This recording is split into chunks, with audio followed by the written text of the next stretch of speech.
د پکتیا اوسیدونکي وایي د سولې خبرې لغوه کېدل به جګړه لا اوږده کړي. د امریکا ولسمشر ډونالډ ټرمپ په کابل کې د وروستیو بریدونو په غبرګون کې چې د یو امریکایي په ګډون پکې ګڼ شمېر کسان ووژل شول له وسلوالو طالبانو سره د سولې خبرې لغوه اعلان کړي. پکتیا اوسیدونکي د سولې خبرو د لغوه کېدو په اړه د امریکا د ولسمشر ډونالډ ټرمپ د دغې پریکړې په اړه اندېښنه څرګندوي او وایي دغه پریکړه به په هیواد کې جګړه لا اوږده کړي. دوی د دغو خبرو د لغوه کېدو پړه تر ډیره په وسلوالو طالبانو هم ور اچوي چې په وروستیو حساسو شرایطو کې خپلو بریدونو ته زور ورکړی دی. کومه پریکړه چې د امریکا ولسمشر ډونالډ ټرمپ کړې ده زما په نظر پایله د افغانستان لپاره ښه نه ده، په دې خاطر چې د سولې لپاره ډیر کار دلته وشو، ډېرې هڅې روانې وې، افغانان امیدواره شوي وو چې سوله راتلونکې ده. دلته موږ او تاسو وینو چې همدا خلک چې نن د سولې د لغوه کولو هڅې کوي دوی په همدې هیواد کې ورانکاري کوي، د همدې هیواد د بچیانو وینې تویوي.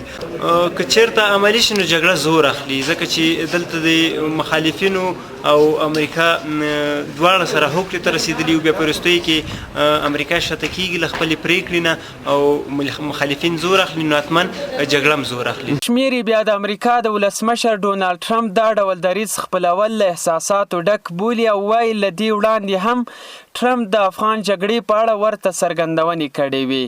د دوی په وینا که د امریکا ولسمشر خپله پریکړه په عمل کې هم ثابته کړي نو دا به د افغانانو په سرنوشت لوبې کول وي. زه داسې وایم ولسمشر ټرمپ له دې وړاندې هم دغسې څرګندونې کړې دي، لکه دلته مخکې ویلي وو چې دوی کولی شي چې د افغانستان جګړه په یوه ورځ کې ختمه کړي. دغسې مسایل چې حقیقي نه وي ولسمشر یې څرګندونې کړې دي، هدف مې د ولسمشر ډونالډ ټرمپ دی. ممکن دغه خبرې دغه څرګندونې د ترسره کړې وي او دغسې ونه شي.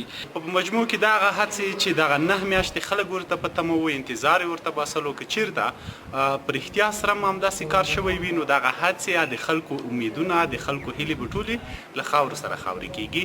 نو ویلی شو چې دا به منفي تاثیرات ولري او خلک به بیا په دې تمه یا په دې امید باندې واوسېږي چې جنګ به همداشان دوام ولري. بیړه له ارګ څخه په خپره شوې اعلامیه کې راغلي په هیواد کې د سولې په روان بهیر کې د وسلوالو طالبانو روانه جګړه یو لوی خنډ دی. دوی له دغې ډلې غوښتنه کړې چې له افغان حکومت سره د مخامخ خبرو لپاره د جګړې پر ځای باید اوربند اعلان کړي.